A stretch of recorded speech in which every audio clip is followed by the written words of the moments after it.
पंचकुला में स्वदेशी सुरक्षा एवं स्वावलंबन अभियान के तहत स्वदेशी का महासंकल्प कार्यक्रम का आयोजन किया गया।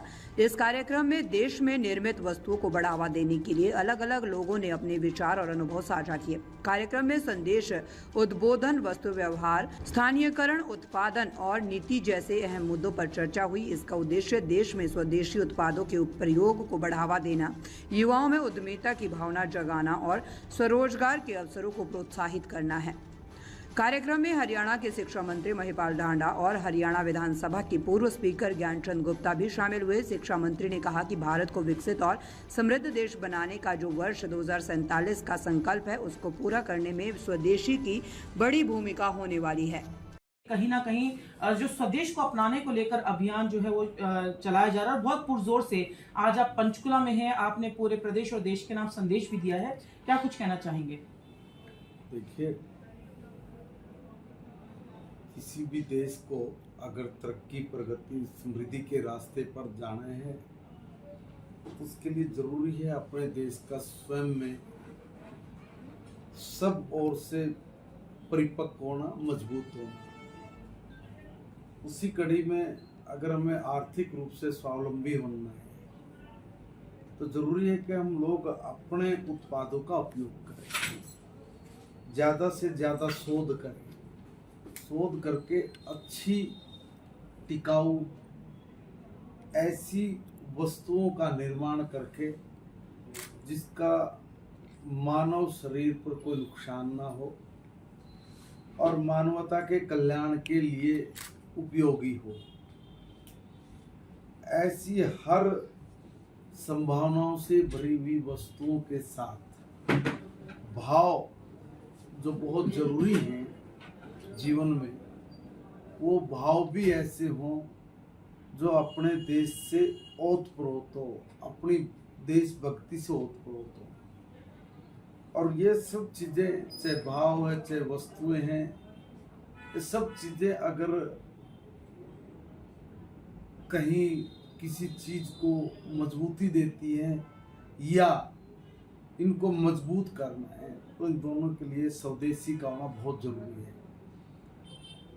जहाँ भी स्वदेशी को अपनाया गया है वहाँ उन देशों ने अपने मुकाम हासिल किए हैं। इसी कड़ी में भारत ने, जब हम अंग्रेज़ों के अधीन थे, हम गुलाम थे अंग्रेज़ों के, उस वक्त भी इस देश ने आर्थिक रूप से ईस्ट इंडिया कंपनी की कमर तोड़ी थी स्वदेशी अपनाकर जी।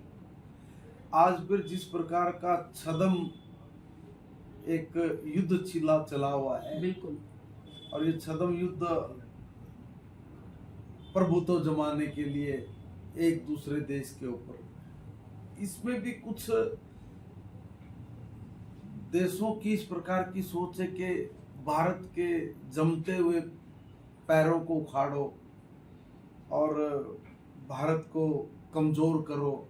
उसमें कुछ भारत की भी ऐसी फोर्सेस हैं जो इंटरनेशनल फोर्सेस के इशारे पे भारत को बदनाम और भारत की इकोनॉमी को डेड इकोनॉमी बताने तक भी नहीं गुरेज करते। ऐसे लोगों के मुंह पे ये आम व्यक्तियों के सोच का एक परिणाम है और वो एक तमाचा लगाया है ऐसी सोच को उन्होंने, जो कहते हैं कि इकोनॉमी डेड है भारत की।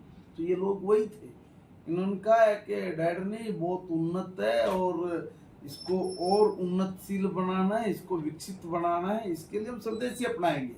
और इसलिए स्वदेशी योद्धा जो आज यहाँ बैठे थे, ये स्वदेशी योद्धा वास्तव में इस समाज की सोच को भी बदलकर स्वदेश प्रेम जो आज हिंदुस्तान के हर बच्चे में एक ज्वाला की तरह धधक रहा है, उसको और परिपक्व करना है। और उसके लिए इस प्रकार के जो अवेयरनेस के कार्यक्रम चल रहे हैं स्वदेशी अपनाने के, तो ये वास्तव में समाज के द्वारा जब इस तरह की अवेयरनेस जब चलेगी और उसके जो परिणाम होंगे वो भारत की सामने जो चुनौतियां खड़ी कर रहे हैं देश, या भारत को जो कमज़ोर करने का सौपन देख रहे हैं या भारत के जमते हुए पैरों को उखाड़ने का प्रयास कर रहे हैं, ये उनके लिए एक तमाचा है। ये समझ में आ गया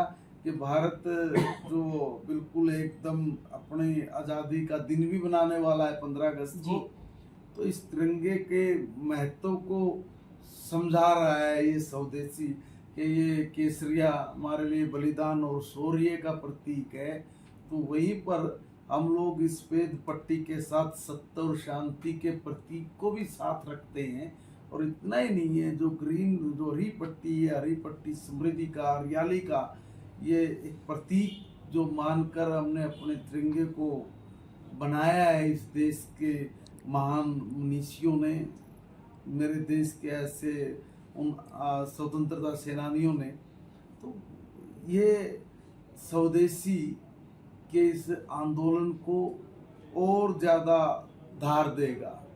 और 15 अगस्त 1947 जब हम लोग आज़ाद हुए, इसी स्वदेशी के दम पर जो ये एक मुहिम चल पड़ी है, जो लोग जुड़ रहे हैं, जो लोग स्वैच्छी स्वदेशी के कार्यक्रमों को करने लगे हैं, जीवन में अपनाने लगे हैं, तो भारत ने जो संकल्प लिया है कि 2047 तक जब हम लोग अपनी आज़ादी का 100वां साल बना रहे होंगे, तब तक भारत को एक विकसित भारत बना लेंगे, भारत को विश्व गुरु बनाएंगे।